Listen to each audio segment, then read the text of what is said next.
Game of Thrones, The House of the Dragon, has completed its first season on HBO Max. Is it worth the watch? Is it a waste of time? We're about to find out. Oh, and here I thought you were going to start doing like a background sound or something, like you have been the last couple episodes. Like I was going to be like, bow, bow, bow, bow, bow, bow, right.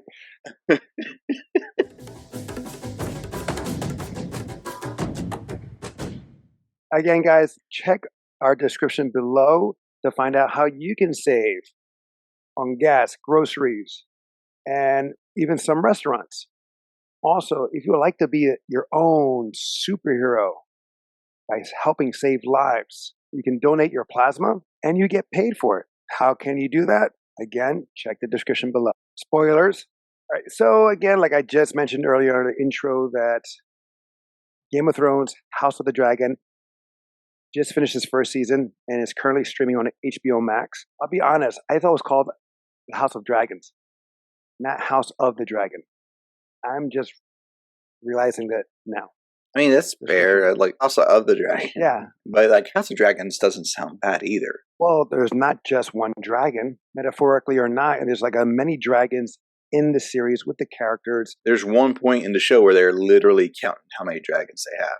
It's not like in Game of Thrones where they're like, we have 2, maybe 3 at most. 2. No, I understand. But the thing is, it's not just dragons in the sense of actual dragons in the show, but you have characters acting as dragons as well. Oh, no, I don't disagree. I'm just saying, like, yeah, I'm siding with you on the fact that it would have been bad if the show was called House of Dragons, not The House of the Dragon, or... Sounds more like a kung fu title. I should Google that and see if there is a martial art film called that. The first season has 10 episodes, right? It takes about 200 years, roughly 200 years prior to the Game of Thrones series that we know. New characters, obviously, because it's not like what we just reviewed of The Lord of the Rings of Power, where you have elves living almost forever, 1,000 years or such. It's like this is like in real time, like how we live. You have the Targaryens. You have... Well, let's put it this way. So in Game of Thrones, you have your central families. Your Starks, your Lannisters, your... What's the one that starts with a B? I was going to call them Borovians, but that's actually from D&D. That's not the house. Listen, I'm going to be honest with you. I have no clue. There are so much names going on. So many titles. Listen, I know Snow from the Game of Thrones. Targaryen. There's another one that was Lannister. Tywin Lannister. Like Cersei. But that's all. I think Hightower. I think is also in the Game of Thrones. I'm not going to look back into the Game of Thrones. And that was the thing I was going to say. So in this series, though, you're not focused on the main houses that were in Game of Thrones. In fact, the main houses that were in Game of Thrones were like more side houses here.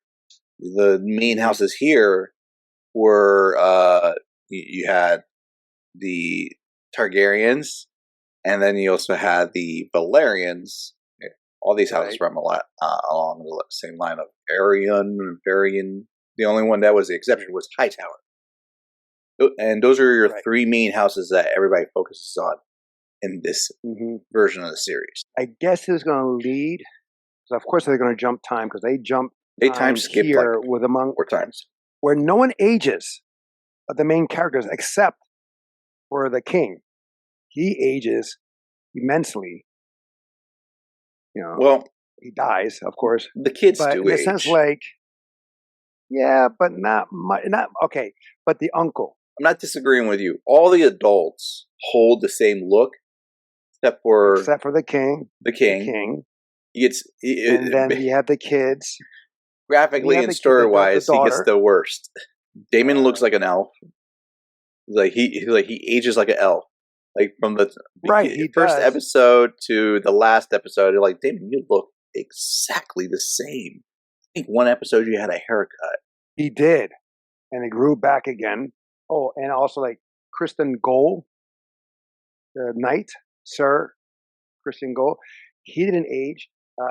Also, the True. other knight, Sir Harold Westerling, the oldest knight, he doesn't age either. It was like it felt like a comic book thing where like comic books they never age. Bruce Wayne has been around for 50 years, but he's always 30. True. And we were watching this around the same time as the Rings of Power is being aired, even though one show was on Friday, the other show was on a Sunday. And that a lot of times got me a little confused with the names, but Actually, I I'm bad binge with watched names. it. I'm better with faces. Which one? This one? Yeah. House of the Dragon. I binged it all. Smart. Now, overall, what did you think of the show? Overall, pretty good. Definitely in theme of Game of Thrones, like the Game of Thrones vibe. If you watch Game of Thrones and there's aspects of Game of Thrones you like, that's going to be there. I will say this: the flow. That's the part that feels the same. It's the flow of Game of Thrones. The story, even though Game of Thrones is full of betrayal and a lot of controversial stuff, the story is arguably different than what Game of Thrones is. It's more about keeping a family together. For me, like hear me out on this. Majority of the series is about one man being tasked with being like the head chair, right? He's like the owner of the company, and from day one, he's trying to repair the rift that makes in the family. And then every single decision and thing that he does ends up making it a bigger and bigger rift. Like there's no way to fix it. At least that's how I interpreted watching the show, because for me, the main central focus point is the king. In Game of Thrones, you had a little bit more of a spread. Well, Game of Thrones, what they did in Game of Thrones, and I thought it was done very well, except for the last season, is that they gave good times for each family or storyline. They gave attention to that. And it was spread, like we said, mentioned earlier, it was spread out to multiple families, multiple characters of each family. Like it first started like tight. You have this group, you have this family, blah, blah, and then it started to spread out a little bit. It was easy to follow. Here is like a house of the dragon, imploding within. I mean, that's kind of what I was saying. Kind of, yeah, but with the pulling of the strings of the former hand that later became the hand again, Otto Hightower. Yes. Played great by Rhys Ifans. Sorry if I mispronounced that name, but he did great. He did. He's a great actor. I loved him in like multiple projects. He can play the nerd or out of place character. The good guy, the bad guy. Here. Yeah, well, he plays a great bad guy here because he is the bad guy. At first, you don't think him as the bad guy. Oh, yeah, but at first, I didn't think he was a bad guy. I just thought he was an asshole. Like I just thought he was like a dick. The coolest one is Prince Damon. He is just like charismatic. He's that kind of character. Like when he steps into a room, everyone turns towards him. He's not a big man, but his presence. I mean, his stature commands presence, and it was just really, really nice, and especially for a former Doctor Who. Exactly. Otto Hightower. He's the Palpatine, if you will, in this story. If you want to make it into politics, compared to politics, because this is very political. So Otto Hightower reminds me of Dick Cheney, where Dick Cheney actually, he was pulling strings. He was setting things up. You know what? DW was like, okay. Otto, for me, I was okay with Otto up until, and this, granted, this was early on, but until he sends his daughter to the king's throne. This was like by episode 2 or 3, and right when the passing of his the king's wife. the king's wife, died because of And child labor. the minute he did or that, complications of child labor. and I understood the connotation of what he was trying to tell her to do, and I was like, "You dick!" I was like, "I fucking hate you right now." Right. Well, the thing is, he's manipulating. Well, no, not just that. Of course, he is doing that. He's showing you right there. It's not about family. It's about power. Agreed. He doesn't care about his daughter. And that's a great mirror of times back then, because there's a lot of people, it's like, again, women, even though women should be looked at a much higher standard than they did back then, as they do now in current political views, as well as many religions and cultures. I mean, women, we won't exist without women. I mean, it takes two to tango. It takes a man and woman to create. But the thing is, all life is nurtured by a woman in the belly. We get the food, we get the emotions, and all that stuff. Granted, how you see where life begins, it doesn't matter in a sense. Like, the thing is, we cannot exist, or we will not exist without a woman involvement. And they were used as tools back then, and again, currently now. True. It didn't matter because men ruled, and they were put in situations they didn't want to be in. And she did not want to be in that situation, but she was forced. Why? She has to honor the house. Mm-hmm. She has to honor her king. She has to honor the hand, who is her father. Which builds the resentment that she gets later on. Right, but also, she was best friends with Rihanna. The princess. I call her a princess. Right. Well, there's many princesses here, but Rhaenyra. Again, I apologize. I just know the face. So that house, or that bond, that friendship, it has to be split. What I do appreciate is the queen. You see that she does love the king, or she did love the king. In her own way. He passes. Not like, in her own way. She was used. She was abused, taken advantage of by both king and her father. But I would not really say more. The king did care for her, but he was filling a void. Yeah. But with his passing, you see that there's a moment of grief, like true grief, because that's all she knew. And he was able to father two kids. Two sons and one daughter. Oh, yeah, that's right, because I forgot about the daughter. I think they married the daughter to the other son, to the oldest son. I mean, that's another thing I have a problem with. It's in the story, but yeah, it's an issue. If you're not comfortable with, let's call it what it is, incest, then that's not probably something you may be into in the show, because that's a common thing that, like, we're going to marry you off to your cousin. We're going to marry you off to your brother or your sister. That is a reflection of what used to be. It was very common in British times, British times, or Britain. Come on, look at Queen Elizabeth. Yeah, Queen Elizabeth. They reference it in Game of Thrones, like for the Targaryens. Right. They did it. They showed it with the. Well, no, with the brother and sister in the Game of Thrones, right? For the Lannister situation, they were like, "Well, the Targaryens did it all the time, and that was their thing." And then they go like, "Well, now it's the Lannisters' turn."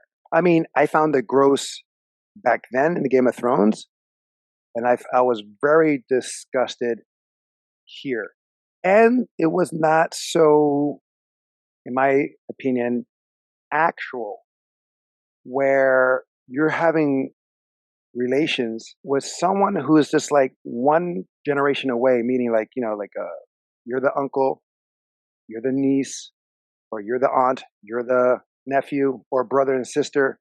Yeah. Your children should look mess up, should have two heads, in my opinion, or mentally handicapped. That could be why they're all like platinum blonde. It's a natural birth defect that comes down and just even though the Valerians, like, maybe brothers got those Cisco hair. Now, maybe so, but Kimberly did point to me that when Damien and Rhaenyra had a kid, it was stillborn. When she found out that her father passed away, and then she went to labor, premature labor, told me that that's a common thing with incest relationships, And that especially happened like. with the first wife I don't too. know if it's true. Remember in the first episode, Yeah, but she already had kids. she had multiple Yeah, attempts. Remember, she like this is like the fifth time in twice as many years. I remember her saying it. She was in the bathtub. She tells him, "This is the fifth time I'm trying to bear a child for you. Twice as many years to bear a son. I've not bared a son for you. I've bared for you a daughter, and that's it. Others have been stillborn. Some have died in the womb. So one died in the cradle. If this is not a boy, I can't I do don't know if I can more." do it. Right. She didn't And even say unfortunately, I don't. She's not saying I don't know if I can. She's like flat out, I can't. by the way, that both of them, the princess and the queen, the first queen, that was hard for me to watch. Oh, the birth? Where the birth, they had to cut the stomach and stuff like that, and then the baby from the princess is born, and you just hear the thud, and they show it. Yeah. It's just heart wrenching for me to watch personally. I mean, technically, they didn't have to show those things. There's been a lot of times I watch something and they talk about the pregnancy, and then you see the after effect. You don't go into the full pregnancy, and it still be like a heavy scene. There are some things you don't have to see. I mean, I can understand to a certain respect that they showed it, just to, I guess, to show how it was back then, how, lack for a better term, savage or primal, if you will, how things were done. I mean, it was no really clean equipment. Sanitation was not really a thing back then. But yeah, I mean, it's like sex scenes. Like sometimes I don't care about the sex scenes. Why? It's like this, that doesn't really tell the story or move the story along. Maybe I'm just my age that I'm like, I don't really care to see people naked and get. I don't enjoy this stuff anymore. There's, of course, it's Game of Thrones, House of the Dragons. There's going to be sex in the show. But I agree, like, right, but is it in a story, sex needed? Does it move the story along? Like the young princess, after she's been declared heir to the throne, and where I was really going to have a problem was like when she was in the brothel with her uncle. Almost happened. And I remember people were talking about it, so I didn't watch the scene. And then it didn't technically happen. It was going down, but the uncle stopped himself. And then she gets it on with her personal guard, Sir Cole. Yeah, which I found was his development could have been so much more because he just became very linear. Maybe because having sex with her, like she took his virginity, and I guess knights then supposed to. Well, that was the thing. They talked about that on a following episode where he's like, he confronts her. He's like, "You don't want to be this. Like, let's run away." She goes, "No, I want to do this. I want to get married to someone else." He's like, so in essence, and I'm paraphrasing now, he's like, "What was that happened between us? Because I came from nothing. And I went to this position. All I have to my name was my word and my honor. And I took an oath to be celibate and chaste, which I gave to you, and now which technically ruined you for the lineage down the lines. So I betrayed my position, my word, my oath. I have no honor now." And she goes, "Well, we can still do stuff." And he's like, "No." And that's where that led to him freaking out when someone else knew, him beating the guy's face in. And then he was going to, in essence, he was going to commit seppuku. He was going to kill himself. But for me, like my problem with him, he just became like focused on ruining Rhaenyra. Yeah, he became a dick. Yeah, he was just like I was like, come on, get over it. It's been like 15 years now. It's like, I understand, but you're serving the queen. You have other purpose now. Move the F on. He just became boring. He started out cool. He can hold his own against kind of character. Damien. Is that why am I calling him Damon? Damien is Damon. He could hold it. He could beat Damon in a one-on-one fight. Oh, no, he was the top. Yeah, he was like the top knight. He was like Lancelot. Like I'm telling you, like King Arthur. But he just became boring. I agree. Being one-dimensional. It didn't really help him that the whole queen situation, is in essence, just nurtured that anger he had. Because in her situation, she was angry more so that she was being lied to initially when she confronted the princess. And then that turned into, I'm calling it envy. She was more envious of the princess.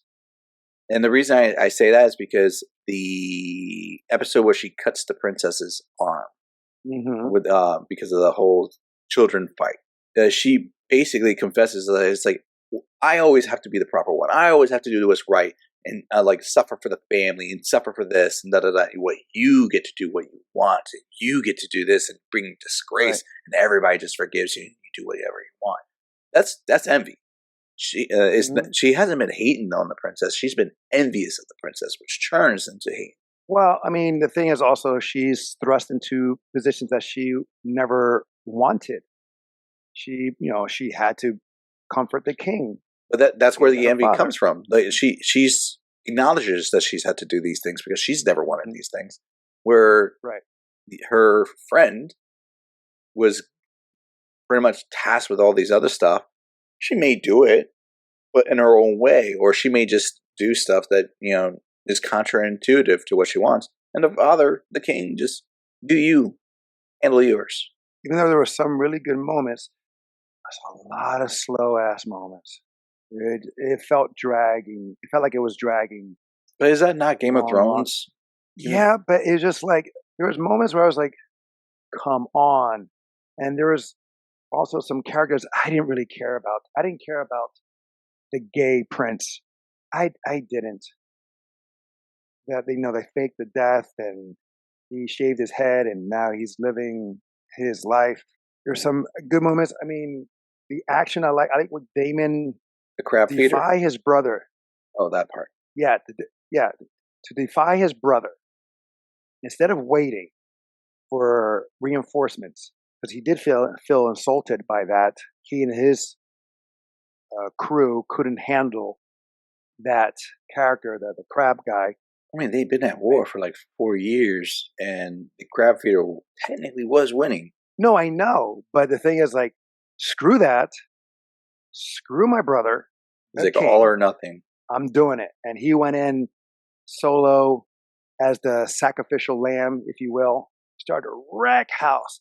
It was so good. I just wish they showed us him dismantling the crab feeder or the crab kid. Yeah, because I mean, I think they did kind of make the crab feeder look like he had the dragon scales disease. So like they made it look like he was supposed to be like an intimidating character, even though he's diseased. And then they just go, "Oh, they fight in the cave," but we don't see the fight. We don't see the fight. We just see him sliced in half. I would just like to see like what went down. It would have been just really nice to just for a visual. Yeah, it would have been really nice. But I also like this visual that he just did what needed to be done. True. And he didn't need the king's reinforcements. It was just like it was motivation too for him, because since he knew the king's reinforcements were coming, it's like, no, I'm not going to look like the fool that I needed reinforcement, or we needed reinforcement. I would say even though Damon was a bad guy, he's not the villain per se. Damon was never the bad guy. No, he was kind of a bad guy. What did he do? He defy his brother? He killed his wife. What? That doesn't really make him a bad guy. That makes for killing his own wife? I'm not saying he should have done that, but he probably married someone that he didn't love. He probably married because he didn't want. I mean, yes, I know politics. A lot of marriages happen like that, politics like that. I mean, I'm not supporting what he did, but there was other reasons. Yeah, I'm putting my foot in the grave here absolutely. by saying that. I'm saying he's not. I didn't say he's a villain. I said he's a bad guy in the sense that he's brutal. He's like the Punisher in the sense like he comes to he's the anti-hero. He's exactly the anti-hero he in the comes story. home like on a whim.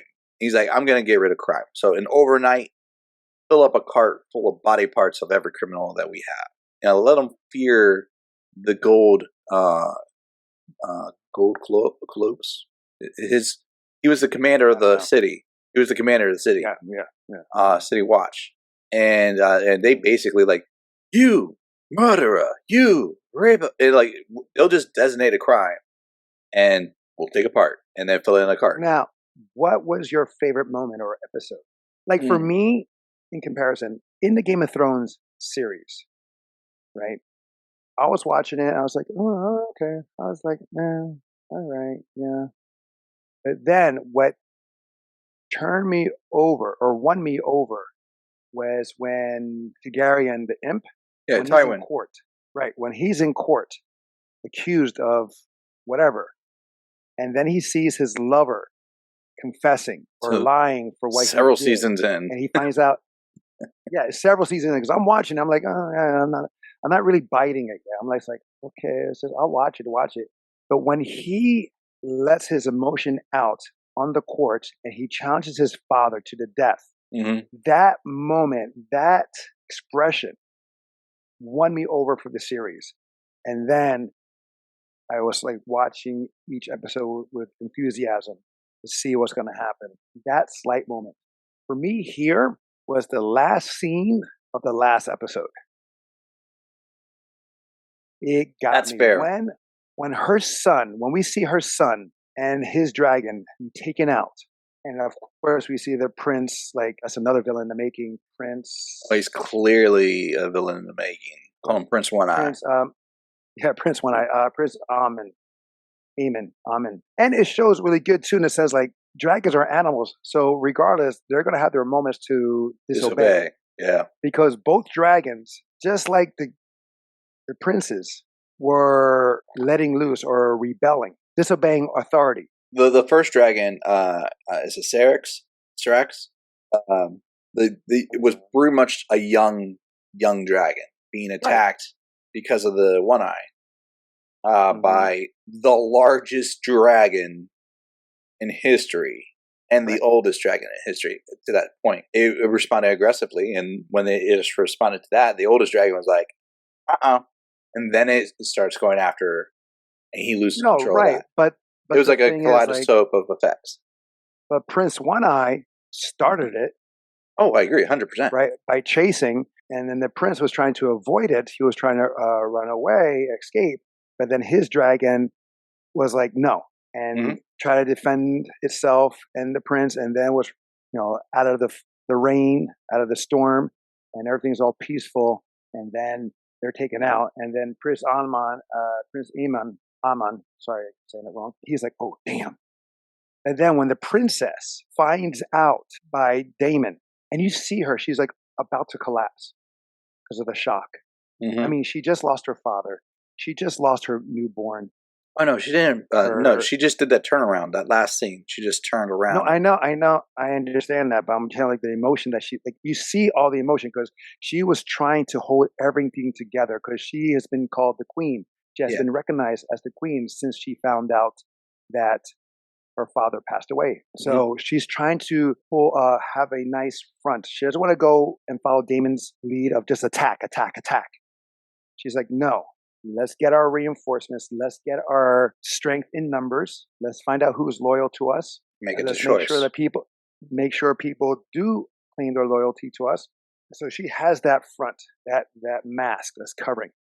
And then when Daemon tells her, and again, she lost her father. Within days, if not weeks, her father passing, the newborn passing. Now her child is taken out. And you see her about to collapse, but she just picks herself up and then turns around and looks at the camera. And I'm like, oh, I want another episode, or I want more. It's like, shit's about to go down. That got me excited. That was my Lannister moment. It's fair. So okay, so I just mentioned mine. What's yours? I would say the crab feeder Damon fight scene. That would be my second, but yeah. Yeah. Yeah, I'm debating between when he first showed up with the dragon, when like the crab feeder's torturing people at night, and the dragon shows up. Ooh, yeah. And the one guy's, "Come rescue me, my prince!" And the dragon lands on him, kills him. Oh yeah, like it just steps on the guy. I'm like, oh, they really just did that. Yeah, that's in a way that's very comedic. It is. So like, I mean, there's certain aspects of the like we agree. There's certain aspects that we just weren't comfortable with and we just didn't like, which takes away. But setting that aside, Damien was standout star of the show, of a character. The moments where he gets to be, his presence gets to stand forward and overtake the scene. It's like, wow, all right, he's a very interesting character to observe. Like when he goes into the tournament that's supposed to be celebrating the birth, he's like, well, it's 10. He's like, a birth of a new era. He's like, it's a tournament for me. They're like, well, they're like, no. And he's like, but it is it not? And then it turns into a bloodbath, and everybody's like killing each other and whatnot. And then you think he's gonna win, and then he loses. By the way, I think he cheated in that tournament. Like, I don't know the rules of jousting, but I'm pretty confident shoving your lance in the legs of the opponent's horse is a cheat. That's the cheat. Yeah. From what I've seen and I don't know, because what movies show us doesn't necessarily mean this factual 100%. True, and there's maybe different rules for this tournament here, but I feel like that's pretty lax ruling. I have to say, this very violent in certain scenes. Yes. Similar to the Game of Thrones. Like, you have the scene in Game of Thrones with the mountain. Yeah, the mountain with what's his name's character? The Mandalorian's character. Pedro Pascal? Yeah, because he was in it. He got his teeth knocked out by the mountain. And then crushed. His eyes were crushed, right. So his head was crushed. His head popped like a melon. His head popped like a melon, right? Because his thumb got into the fingers and kept on going. The mountain kept going. But we have here also where Sir Cole loses it and destroys the lover of Lenore Valerian. Yes. That was the princess's first husband. And I did think of that. I was like, this is the mountain scene. Because like he grabbed him by the eyes too. And then started beating him and just popped his head too. His head was smashed in. And then they showed it. I was like, oh. It's a different kind of visual, because like when the mountain did it was like a kind of thing. Well, they showed a crushing. But here they show it smashing. And then they show the face like after he walks away, and it's just like you see the aftermath. Right. I was like, oh, the face wiggled because it went like this. Like it was like when they moved the head. I was like, oh. Yeah. Sometimes it's more damaging to see, not to see what happened exactly. You see the aftermath. Yeah. Your imagination gets lost into what could be possibly happening, and then you see it like, ugh. Yeah, I kept thinking of that scene from Pan's Labyrinth, and it's like the interrogation of the father's son, and he smashes the butt of the beer bottle into the son's face, and there they show it. By the way, people, if you never saw Pan's Labyrinth, it's not a kid's film; it's a fantasy film. Yeah. It's so underrated. It is so underrated. I remember when that movie came out, parents were getting it for their kids because they knew it was fantasy and it's about fairies and stuff. I'm like, I would be like, this is not for children. And they're like, what do you mean? There's a beer bottle smash scene. Like there's a face bottle smash scene. There's many things. But that scene alone, I'm like, this will scar your child. They're like, oh no, it'll be fine. And one parent came back and like, also, and that also reminds me, like Quentin Tarantino's Reservoir Dogs. Oh, the ear slice. Yeah, but they don't show which is And the thing is, that's what makes it more dramatic, intense. Brings the intensity, because he shot it in two ways. He shot it showing the ear being sliced off, and then he shows it. Then he films it off camera and just hear it, and then you see the guy walk around with the ear dancing. Yeah, so I think he like the one thing you're talking about is like where they didn't show the ear being cut off. It's just like the back of the guy. You see his back, No, right? no. What you see is I can't remember his color names, Gray or Mr. White, whatever. He Mhm. steps on top. He sits on top of the security guard, and then he grabs it and he starts to Saw. the gesture, and then Mhm. the camera peers away, and all you hear is the screaming and all that stuff, and then while the camera's still off, Michael Madsen, who played the character, Dances on camera.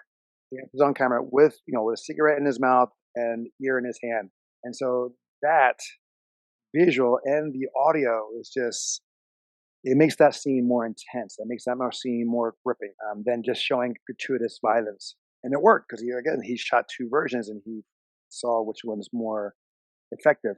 Here they kind of did the same, a little bit here, a little bit there, show a little bit, and then Yeah. off camera. Then There's no anyway, bard singing like "Stuck in the Middle with You." no, exactly. Well, but anyway, all right. I think that's enough Yeah. of this. I think we got it. So, House of the Dragon, season 1, 10 episodes.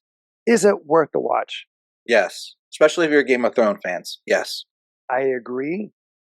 The only thing I kind of wish maybe they'll do it is when initially I thought they were going to talk about the Mad King, or I thought they were going to tell that story. This is going to lead to the Mad King. I hope so. Because the Mad King was like one of the grandchildren or the great grandchildren. Right. No, of course. That I understand. I guess I wanted to see that from the get and see how he turns mad. But again, like you said, they may do that in the future seasons up ahead. Because right now is the story about the two ladies. It's kind of like the tales of the two cities. That's where I'm getting. Says you have the queen and the princess now, who are best of friends, and now they're enemies. Yeah. Did they ever explain what happened, why the king was the way he was? I didn't know if it was like the chair was cursed, or if there was was he being poisoned gradually? Because every time he got injured from the chair, and it was usually from the chair, he was basically going into a form of leprosy, but it's always from an injury that he got. Maybe he was suffering from the same disease as the crab king. No, because the crab king, I could tell, was that like the same disease that the little girl had, where it was like that dragon scale sickness. Oh, yeah. That's right, from the Game of Thrones, right? It doesn't cause you to decay; it causes your skin to harden, like a very very bad form of sclerosis. I don't remember it ever being explained why he was suffering this or like getting injured from the chairs. I thought at first maybe he was being poisoned or like sabotaged. Right, from the hand. Yeah. Remember, the hand was pulling the strings on everything. Yeah, I agree. When the king got some wind of it, of what he was doing, he got expelled. He lost his position. And then when the other guy was killed and his son, he came back in. Mm-hmm. So it could be he could be the one that did everything to set everything up. Like again, starting small, laying down the breadcrumbs or the which that might come up in season 2. Like the entire season, I'm like, damn, what's happening to this guy? Like he is literally falling apart. I'm like, he should have died about 5 episodes. Oh yeah, when he finished. Again, we're doing this. We keep doing this. We give our reviews, and then we keep talking about it. I'm so sorry. This is my bad on this. It's just that I've been wondering about this king. I'm like, every other episode they go like, the king doesn't have long to live.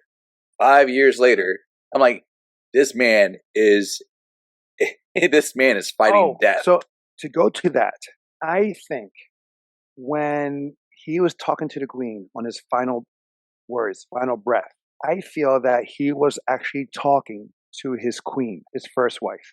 I thought he was having a small vision of the future. Because remember, those names of those characters transcend into Game of Thrones with the dragons and whatever. Right. To me, he was having delusion. Remember when his daughter came to visit him? Yeah. He couldn't recognize her. He was clearly having like a form of dementia or like a... well, his brain was damaged. Like the disease was not just eating him externally, it was eating him internally. Yeah, so, no, I agree. For me, though, I just think, because sometimes when people are passing, they can't focus in the moment. They're like having some type of delusion. So that's where I'm thinking. I'm thinking he's just talking to his first wife and the name of his first son that would have been. Yeah. Like, and then of course, Queen's there. Here's the current queen. Which I was like, lady, he's having some like an episode, and you're just gonna be like, those are his final words, and he was of sound mind. Like, yeah. You're telling yourself a lie. And then the hand took advantage of that, mm-hmm. and showing again that she has no power, she has no control, because everyone is like, the higher ups were already having a contingency plan. Except for that one old guy who's like, I will not stand for this, and he's like, the slander, he gets killed right away. The one guy, Cole just slams him. He goes, and he's like, shut up, and he slams him right into, that has to be a horrible death too, because that was a marble ball that was just resting on the table into the temple. Everybody was shook. They were like, that's not supposed to happen. Cole should have been arrested, killed on the spot, because he was way out of line for doing that. Absolutely, and clearly delusional. He's like, I will not have slander of my queen, and everybody's like, he did not slander the queen. Even she was like, he did not. Oh, exactly. It was just like you can see that he's getting drunk on power or his position. He clearly turned from being an honorable knight to being a dick of a knight to being, okay, you're making excuses to do what you want to do. You're clearly now a bad guy. Similar to the king coming up, Adan. Oh yeah, Adan. He's going to be a problem. Adan was clearly, even Adan knew. He's like, yeah, I should not be king. Yes, but once he was anointed king, he puffed up. You can see that he's not going to rule right. He's going to be like that Prince Joffrey. Was it Prince Joffrey from Game of Thrones? The king who was like abusive and all that stuff. He's going to be kind of like that. You can see that he already got drunk or addicted to the power, to the cheers and stuff like that. Yeah, he can't fight. He's a drunk. He's definitely a womanizer, and so in the bad ways, it's going to be so bad at what he's going to do and rule, or how he's going to rule. Okay, so I went on a tangent. So we said we both agree worth the watch. I don't know if I need to watch it again. Oh, multi-watch or like one and done? Yeah, possibly maybe watch again, but they always have those recaps. They do a pretty good job with those recaps. Yeah. So yes, House of the Dragon is worth the watch. It does it justice in the sense of the Game of Thrones story. Granted, I wish the intro music was different. True. Because it just goes in, since this is a prequel. But at the same time, that's like going to watch Star Wars, and you don't hear that. If you don't hear that. Yeah, but there is some difference because it's a different generation. I guess. You have, yes, they do honor some of the stuff, but you can't have Luke's music for Anakin. You know what I'm saying? It's like there should be some different because it's a different generation. It's a different time. Yeah. That's just me. And I find it funny, just like Star Wars, that everyone is still pretty much the same, just like in also Rings of Power. The clothing, the style, there's like several centuries apart, but they're all the same. That part, it's all the same, but the parts that do look different is the scenery, the backgrounds, the cities. They're fresher, they're newer. They look because like in Game of Thrones, they're all burnt, they're all ashes, they're all like broken down. Even King's Landing, in comparison to here versus Game of Thrones, here was more lively in King's Landing. The room where they do their secret meetings didn't feel like a clandestine, like secluded room hidden away, where it was like here it was more like I can see the ocean from behind me kind of situation. This was like an office dining room. That I did appreciate. I like that. Like was a change of like the scenery told me, and it fit that this was before Game of Thrones. But yeah, you're right. The people, the verbiage, the design of their clothes, there wasn't much progress in between the two. All right, guys. So that is our series review of Game of Thrones. the house of the dragon. Until next time, we'll be the next time. I'm Angel. I'm Adan. Love you, bro. Love you too, bro.